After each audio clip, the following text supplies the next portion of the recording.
Welcome to Get Sleepy, where we listen, we relax, and we get sleepy.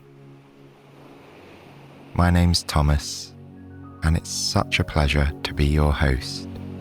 Thanks for joining us. Abbe will be reading this evening's story, where we have the first installment of a series about a woman named Emma who is fulfilling a lifelong dream of researching lighthouses on the rugged coast of Maine in the Northeastern United States. These stories will be a blend of travel and history that I know you're going to love. We'll be releasing a few of them over the coming months. Tonight, she'll visit the state's oldest lighthouse, which dates to the dawn of the US.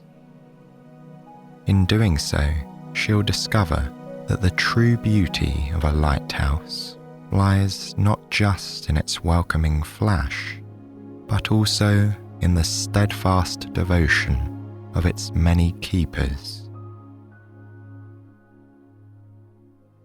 So, let's take a little time now to settle in and transition towards a state of deep relaxation and sleepiness. I know it can be difficult to switch off the busyness in your mind, or to let go of excess energy lingering in the body. But that's exactly why Get Sleepy is here. Close your eyes and take a nice, deep breath,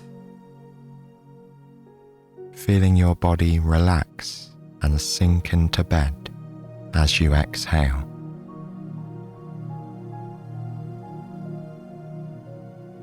If you notice any thoughts drifting around in your mind, then just begin to imagine them as clouds floating in the sky.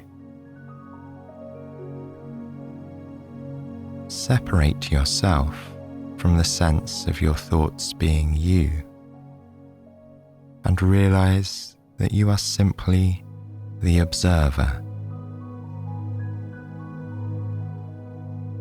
Just like how you might lay on a field of soft grass and watch the clouds float by, you can allow your thoughts to be detached and just let them come and go across the blue sky.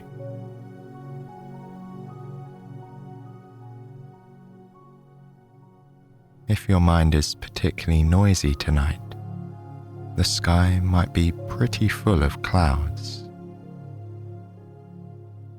But inevitably, the breeze will still carry those clouds away. You just lay back and observe.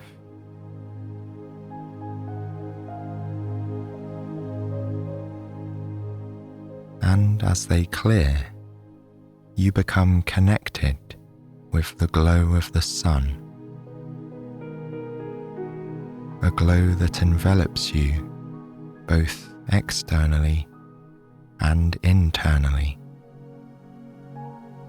bringing warmth, reassurance, and the chance to rest. So now, let's head to the rocky shores along the coast of Maine. It's summer, and the cool, sunny weather makes it the perfect time to be visiting.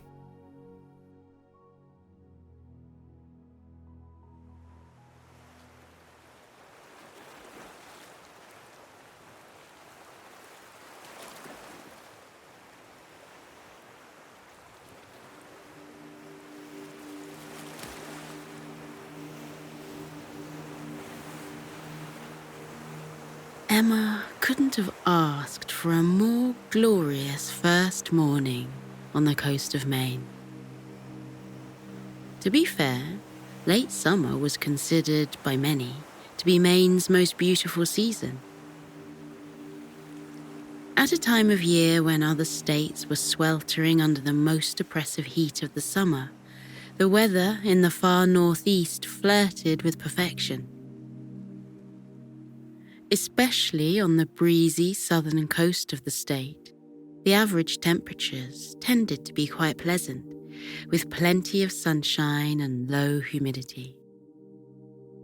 Sure, there were days that got hotter, but this was not one of those days.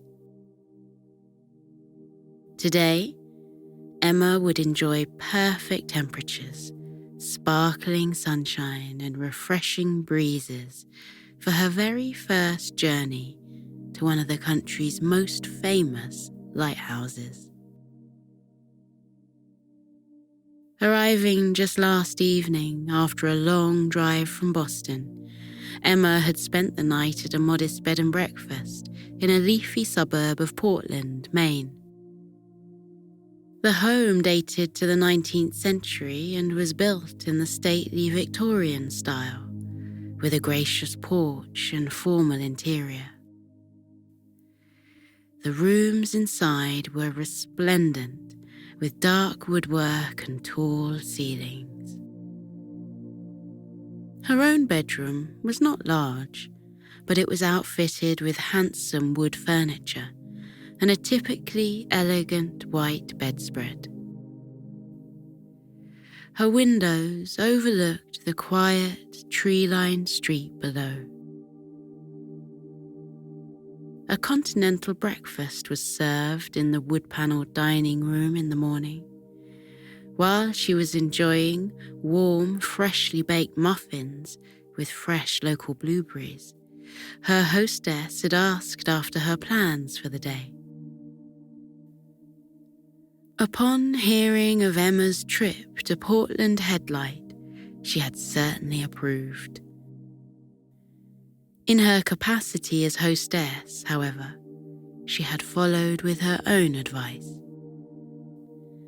First, Emma must make time at the end of her visit to explore nearby Fort William Park. It was the site of several ecological restoration projects, and she said it was also the best way to get a sweeping view of the lighthouse from afar. From there, a visitor on a clear day like this one could also spot 4 other nearby lights. Second, she absolutely must have a lobster roll from the food truck there, which was quite well known. Emma could make no argument with this advice, since she was planning to eat as much lobster as possible during this trip. Still, lunch seemed very far away as she savoured the last few bites of sweet, crumbly muffin and drank her freshly squeezed orange juice. Emma was looking forward to taking it slow today and enjoying every moment. After all, this was a long-anticipated trip. Emma wasn't just a tourist.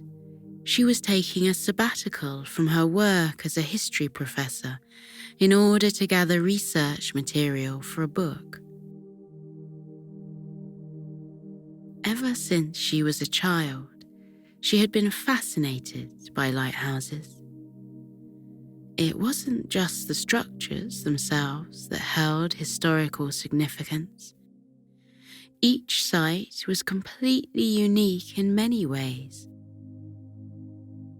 Certainly, lighthouses had their own architectural details, but their position on the shore and the human stories that surrounded them were just as interesting. These intriguing beacons appeared to play a dramatic role in the lives of so many people, ranging from their faithful keepers to the intrepid mariners who depended upon them for navigation. each lighthouse had its own tale to tell. And what better place to indulge her love for lighthouses? The state of Maine was blessed with at least 60 historic examples of them. She wouldn't have the time or resources to see all of them, but she had chosen a few of the most interesting ones to start with. The Portland Headlight was not the tallest lighthouse in Maine. That honour was currently held by Boone Island Light, which stood 133 feet tall. It certainly wasn't the shortest lighthouse either. Nearby, Portland Breakwater Light, affectionately nicknamed Bug Light, stood a mere 19.5 feet, like a petite, lacy white wedding cake. Portland Headlight was, however, the oldest and most photographed lighthouse in the entire state of Maine. That made it an excellent place to begin. From a historical perspective, the Portland Headlight held the distinction of having been the first lighthouse commissioned by George Washington under the Lighthouse Act of 1789, which had transferred the construction and care of all American lighthouses to the federal government.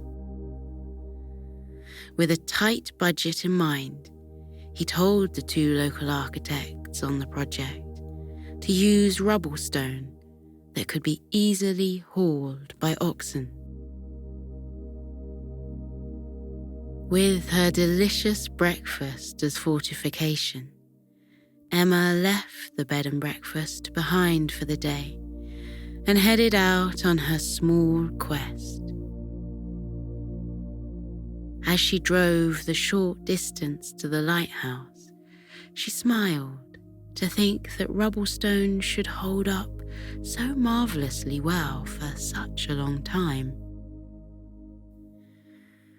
One of the charms of this particular lighthouse was the fact that it had never yet been rebuilt, although it had seen many alterations over the years. Unlike other similarly historic beacons, it was still standing in what was essentially its original form, with a tall, white, conical tower and a keeper's house below. As she drove through neighbouring Fort William Park and approached the sweeping view at Portland Head, Emma had the odd feeling of entering a postcard. She had seen so very many pictures of this incredible place, and the view today was even better than she had imagined it would be.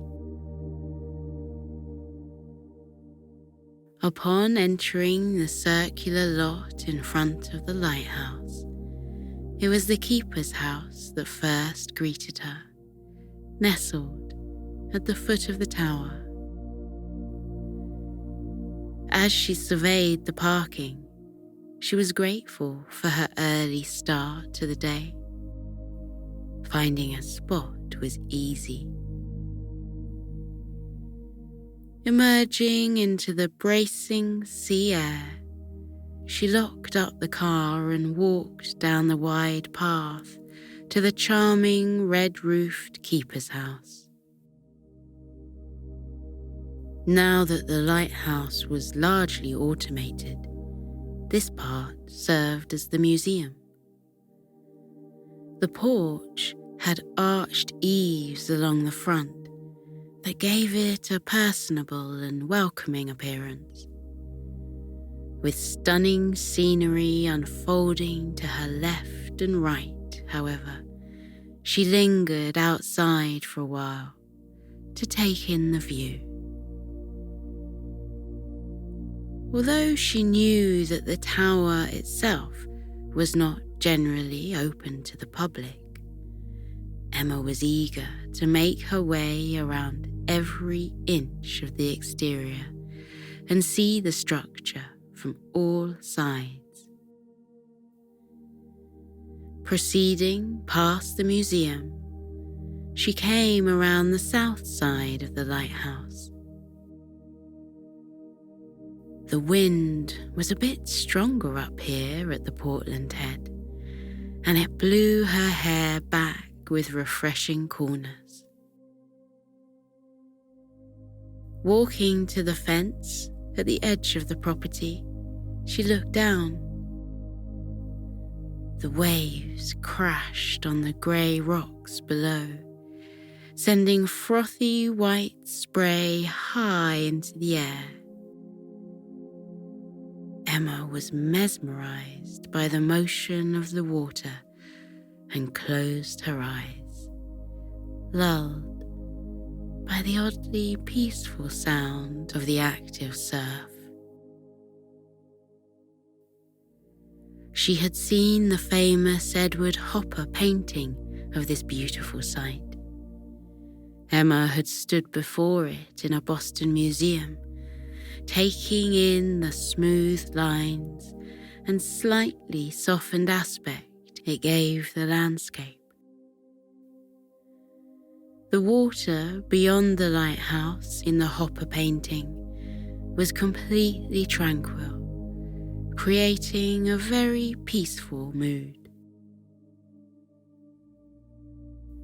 Now, looking at the gently rolling ocean and the rugged slope before her, she felt like she was in an entirely different place. The sea was much more dynamic than she had realized, and each rock and blade of grass popped with the color she hadn't expected based on Hopper's painting. She felt totally invigorated by this live version of a lighthouse she'd previously only seen as a static image.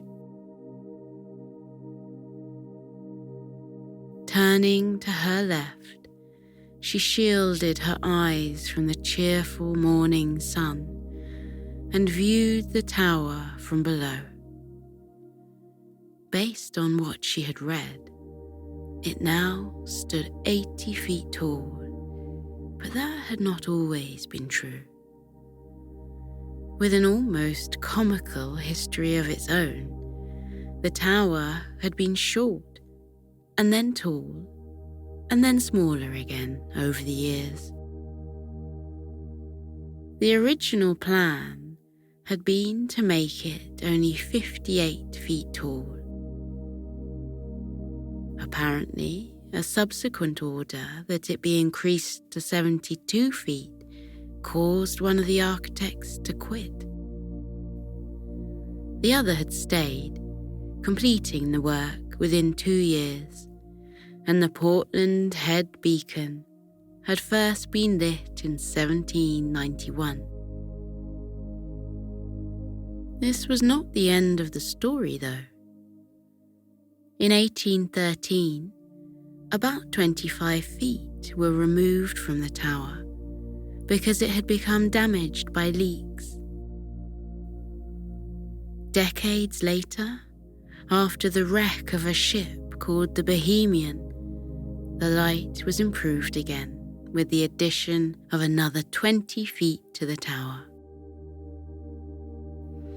By 1883, however, the completion of the nearby halfway rock light made officials feel the Portland headlight was less important. Once again, the tower lost its extra 20 feet. Mariners, however, did not like the new solution and missed the light they'd had before. They complained. Therefore, the contested 20 feet was returned to the tower just 2 years later, in 1885. Until reading this story, Emma had always imagined that the height of a lighthouse was a rather permanent affair. She now realized that was not really the case. This lighthouse had evolved over the years to keep up with the times. Emma slowly walked around the north side of this ever-revolving tower, surrounded by the cries of the seagulls. Looking out at the gently rolling water again, she noticed a small tourist boat coasting by. There were people on the deck taking photos of the lighthouse. She resisted the urge to wave, not wanting to distract from their postcard moment. She imagined that the scene from the water must be magnificent. Emma turned and looked up at the white tower again, her hair blowing wildly in the ocean breeze. She could clearly see a place near the top where the type of stone that was used had changed, indicating an addition had been made. This must be the portion that was added and removed so often over the years. Knowing why it looked that way made her feel like she knew a funny secret. Another landmark she was looking for was the Henry Wadsworth Longfellow plaque. She had been surprised to learn that Longfellow was from Portland. Apparently, he had often walked to the lighthouse and had even befriended some of the keepers. His famous poem, The Lighthouse, was widely considered to be based on this very spot. Emma wondered what Longfellow would think about having a plaque on the grounds of a place he had loved so much. It seemed like a pleasing legacy for such a fan of the Portland headlight. Emma knew that much of what she wanted to see was going to be found inside the museum. So she walked back to the front entrance in the old keeper's house and bought a ticket. The inside was filled with thoughtful displays. Down the middle of the room, a glass case held models that showed the shape of the lighthouse as it evolved through different time periods. Along the walls were photos and narratives about the people who had kept the lighthouse shining for so many years. She walked quietly through the hushed atmosphere of the room, feeling an odd sense of reverence. The very first keeper was a man named Greenleaf, who had no salary at the outset. He took on the job entirely for the privilege of living in the keeper's house and farming and fishing in the area. He soon learned the hardships involved, however. The tasks of the keeper were numerous, but one of the biggest ones was keeping the light burning with large quantities of whale oil. The keeper was also responsible for cleaning the light every day, and ice had to be removed from it all winter. Saying he couldn't go on without compensation, Greenleaf eventually won himself a salary of $160 per year. The amount increased over the years, with subsequent keepers securing raises. Still, the pay was probably never really enough. Being a keeper was a tiring life with no time off. A light station could never be left completely unattended, and many keepers reported going years without a vacation. The keeper with the distinction of the longest service was Joshua Strout, who had taken the job in 1869. Strout was quite a character, having gone to sea at the age of 11.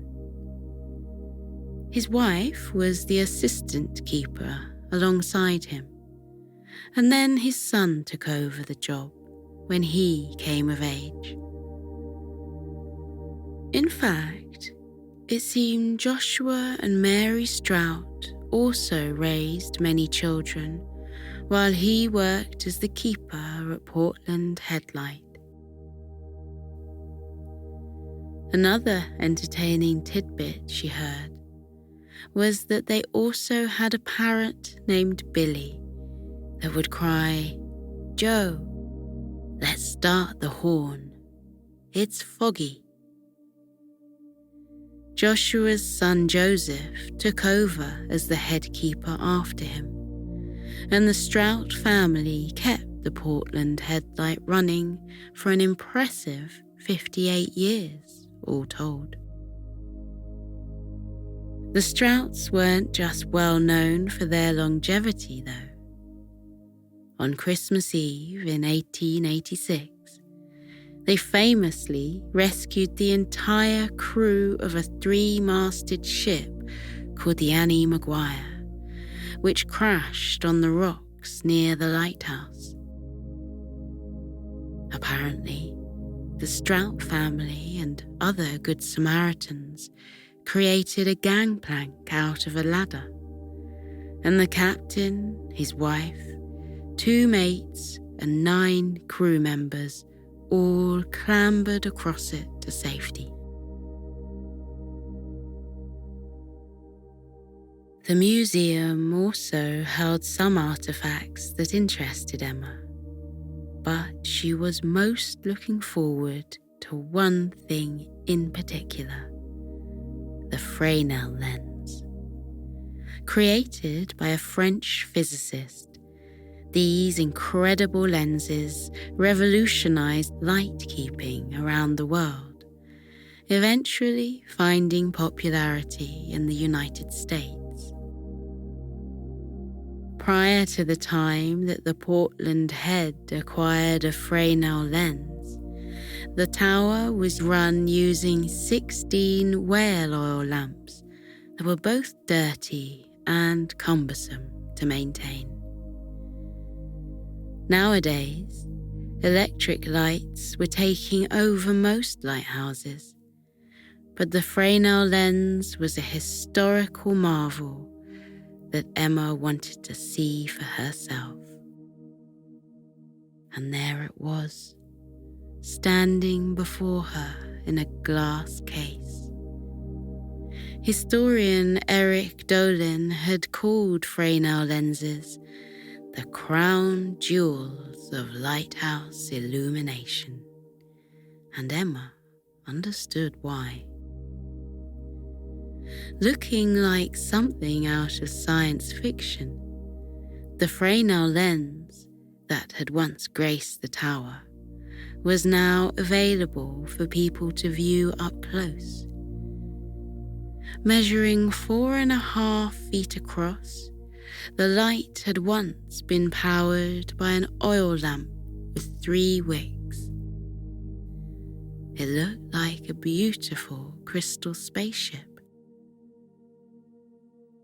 Although she understood why efficient electric lights had replaced these oil-burning lamps, Emma mourned the loss of the exquisite Fresnel lenses a little bit. She was hoping to eventually visit one of the lighthouses where the older style of lamp was still in use. There were only a few to be found. Emma had read about the special care that these ethereal lenses required. Naturally, the keepers had to keep the wicks trimmed and the lights filled with oil. But they also had to dust the lenses with a feather brush while wearing a linen apron so as not to scratch the glass. Then, during the daylight hours, they had to close curtains around the lantern room to prevent sunlight from refracting to the point where it could set the oil on fire. Even though it had to have been better than maintaining a beacon lit by smoking whale oil, it sounded like a lot of work.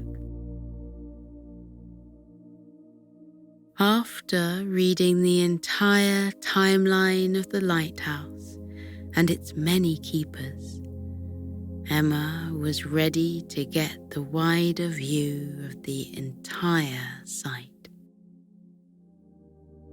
She returned to her car in the parking lot, grateful to be heading away from the museum as the flow of visitors grew greater. The car felt deliciously warm and still after the constant cool breezes she'd experienced around the lighthouse. Putting on her seatbelt, she started the car.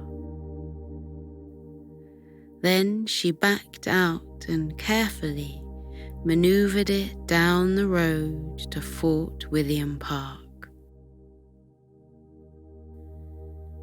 Leaving her car, she walked forward to take in the view. The lighthouse was off to her right, and here she was directly in front of the ocean. Taking a nearby path, she slowly strolled in the direction of the iconic beacon. The trail wound around the small cliff and rewarded her with a spectacular view of the entire lighthouse, soaring upward, etched against the midday sky. Emma could only imagine how stunning it must look against a sunset. She could see some small figures here and there, climbing over rocks that could be accessed from the path. The terrace of boulders was like a staircase for the gods. Far from feeling austere, the stony cliffside was bursting with signs of summer. In that particular beauty that belongs to the coast of Maine, verdant greenery worked its way through the rocky landscape, scattering bright pink beach roses everywhere.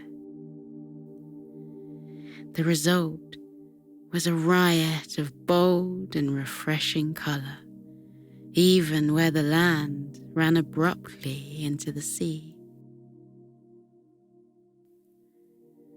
Emma realized all this fresh air had made her hungry. She decided to get herself some lunch at the nearby lobster roll truck and then find somewhere scenic to enjoy it.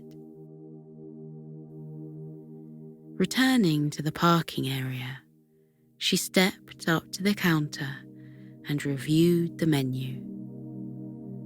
She wasn't an expert on lobster rolls, so she was interested to see that she had to make a choice between two basic styles. One was the Maine style roll, which was lobster served with just a bit of mayonnaise on a lightly griddled bun. The other type of roll was Connecticut style, which meant she would get the lobster warm with butter. A few other more exotic options were offered, but Emma decided she should start with the basics. She ordered a Maine-style roll and a bottle of sparkling water, enjoying the incredible view and the warmest temperatures of the day while she waited. Once her lunch was in hand, she consulted the map provided in the parking lot. She noted that there was a landscaped children's garden that sounded lovely. But the best view for her lunch hour would be in the cliffside area of the park. Heading slightly uphill, she could see it was the perfect choice. Open areas of impossibly green grass rolled before her, offering plenty of places to relax. A yoga class was in session across the lawn. Emma spied a cheerful red picnic table with an unbelievable view of the water and settled there to enjoy her picnic and gaze out upon the bay. Carefully unwrapping the red and white paper around her lunch, she couldn't suppress a smile. It had a very generous helping of lobster nestled inside what appeared to be a fairly ordinary hot dog bun. Her first tentative bite revealed lightly dressed, sweet lobster that was chilled, but it gave way to a warm, soft bread underneath. She wasn't sure how a hot dog roll could taste so good. Savouring her meal slowly, she sipped on the pleasantly fizzy water and surveyed the scene. Very far out on the horizon, she could see a couple of tiny sailboats. From this far away, they appeared to move very slowly. With the sun high in the sky and no clouds to be found, the water glistened like a canopy of diamonds. She had never seen water this shade of brilliant blue before.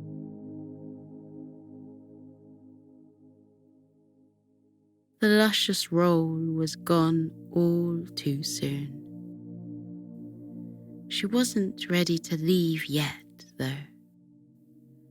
Emma also wanted to be sure to walk to the edge of the cliff and see if she could spot the 4 lighthouses the woman at the bed and breakfast had told her to look for.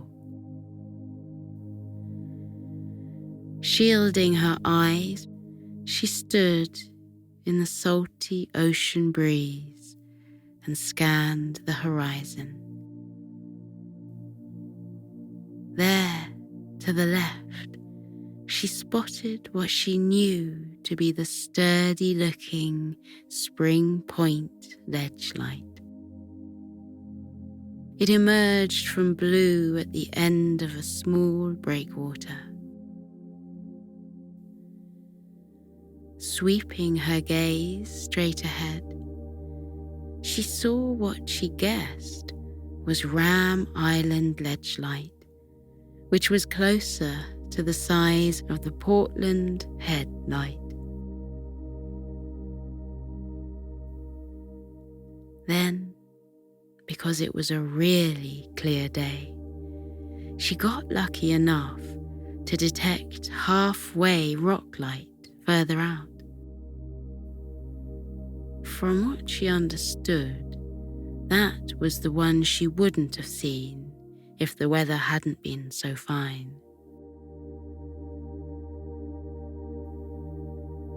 Then, turning her gaze to the south, she got the final reward. Cape Elizabeth light was visible to the right.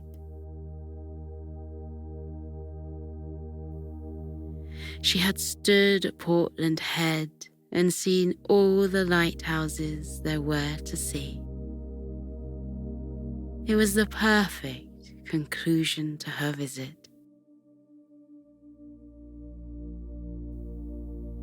Later that evening, Emma once again lay snug in her bed at the bed and breakfast. Pulling the crisp sheets and light bedspread up to her chin, she inhaled deeply, taking in the salty smell of the coastal air that drifted through the window. Her thoughts wandered back to the amazing scenes of the day, and she saw a picture in her mind's eye of the magnificent lighthouse at Portland Head. This would be a trip she would always remember. She thought of Longfellow's famous poem, particularly the first stanza, which said, "The rocky ledge runs far into the sea, and on its outer point, some miles away, the lighthouse lifts its massive masonry, a pillar of fire by night, of cloud by day." It was such powerful imagery, truly speaking to the enduring legacy of all the lighthouses, large and small, that had offered safe harbour for countless ships over the centuries. But of course, the lighthouses hadn't thrived all on their own. She was learning that the history of their keepers had been just as important. A great debt was owed to those people who tended the flames, polished the lenses, and, occasionally, rescued hapless mariners in a storm. Emma smiled to herself, turning over and snuggling deeper into her comforting bedspread. As she did, Longfellow's words continued to run through her thoughts. And as the evening darkens, lo, how bright, through the deep purple of the twilight air, beams forth the sudden radiance of its light, with strange, unearthly splendor in the glare.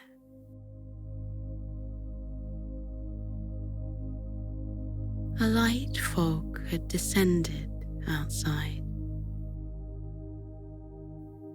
She knew it because she was dimly aware of a foghorn in the distance. It called plaintively through the deepening night outside. A few seconds later, another melancholy foghorn sounded, appearing almost to send its comforting reply.